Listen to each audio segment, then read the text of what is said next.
When musical artists are within their 50s, some of them may get struck by this particular thought telling them everything is temporary. Or more frankly spoken, we're all gonna die.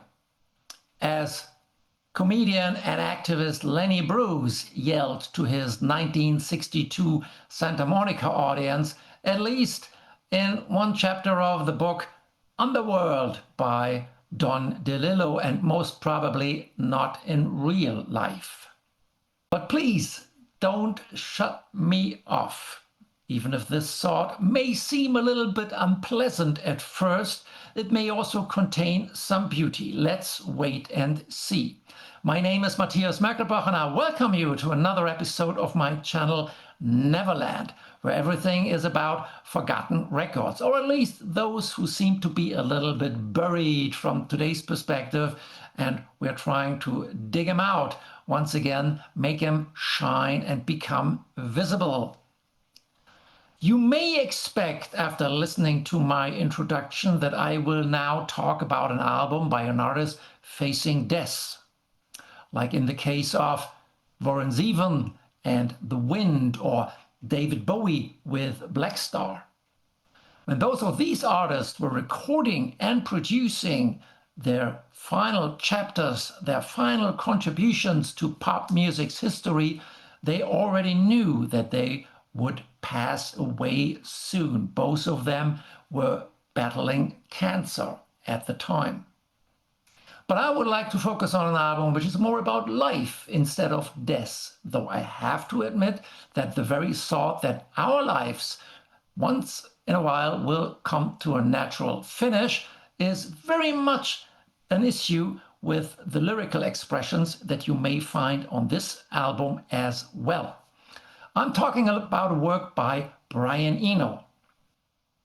Hey, we don't need to talk about Brian Eno, some of you may think right now. He is such a well-regarded, highly respected artist from Great Britain, maybe one of the most intriguing, most innovative figures the island ever gave to the world of contemporary music.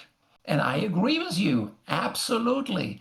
If we take a look at the body of work of Brian Eno, which goes back 52 years as a solo artist and producer, you will find such a rich variety of various works. It's absolutely unique. But anyway, I would like to talk about his 2005 album entitled Another Day on Planet Earth, that Brian Eno recorded and published at the age of 57. You may be surprised, but my own relation to this album wasn't exactly an easy one. I bought it approximately 10 years ago, and then I did listen to it, quickly figured out, probably it's not really made for me. And then I gave it away again, which is also surprising because I'm a lifelong fan of the man, never got tired of Brian Eno's music ever since. I bought it relatively late because it never came out on vinyl, not until today, which is surprising as well, because approximately 85% of his catalog at one time or another was or is available on vinyl record. This one isn't. So let's take a look what went right and what went wrong with Another Day on Earth. One day we will put it all behind. We'll say it was just another time. We'll say it was another day on Earth. Obviously, some of the lyrical expressions on this album are a little bit more edgy and dark when it comes to the natural limitation of our existence right here on Earth.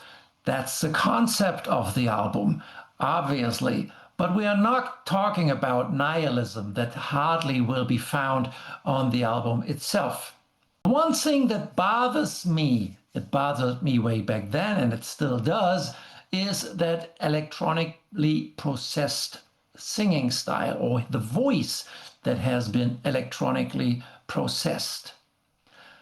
Brian Eno never was a great singer, never had a gifted voice, but all of his singing he contributed to a variety of albums in between 1973 and 1978, whether these were his solo project or the 801 project, which he collaborated on with Phil Manzanera, or the ones with Cluster. It always seemed to me so on spot and so adequate. I love to listen to these albums. I don't need to have a perfect singer. This is exactly how it should sound like. He returned as well in 1992 with his singing and his voice on his very own fantastic album, Neverland. But then again, he shifted into other areas of music, as he did during the 80s, when he lost interest in singing and vocal contribution and just moved to ambient and other formats. That was fine with me. I had no problem with that at all. But you can easily see Another Day on Earth in 2005 marked a significant change for himself and for his followers. Brian Eno was returning to pop music. He was delivering songs on this album with his own voice singing on many of the tracks. The electronic processing, this kind of distortion by auto-tune and other electronical digital gadgets, sounds pretty dusty these days, because something may appear very new and fresh at a certain period of time, but then you need to reflect. If many others are using the same kind of gadgets, then at a certain point they probably may sound overused. And this is exactly what is happening to the sound, the vocals on this particular album. If there is anybody who could be named a wizard of sound, then it's Brian Eno. Whether this is electronic stuff or how he is producing all the instruments from other collaborators on Another Day on Earth as well. It's simply brilliant. I don't have any difficulty with the music or how the music sounds. To the contrary, I really love the sounds on that album. It's just the singing which really, not all the time, but once in a while, if he moves away from his natural sounding voice to these electronic gadgets, which is so disturbing. So probably it would be a good idea to reprocess the vocals and come up with a double album or an album on vinyl anyway. How does that sound? I personally really would like that. Because even with all these flaws I was mentioning, I still recommend Another Day on Earth to all of you. Give it a try, give it a shot. It's one of those albums that, especially for the reasons that is different in some ways, that maybe didn't hit the mark that maybe a lot of those Brian Eno fans like myself did expect at the time. But still, 20 years later, it's not an album that I would like to push away again. There are too many things on it, too many songs on it I really love to hear even nowadays. But of course, it could have been a great album. It could have been probably even a masterful album, but then, to be honest, up to now, it isn't. So that was my thinking about Brian Eno and Another Day on Earth.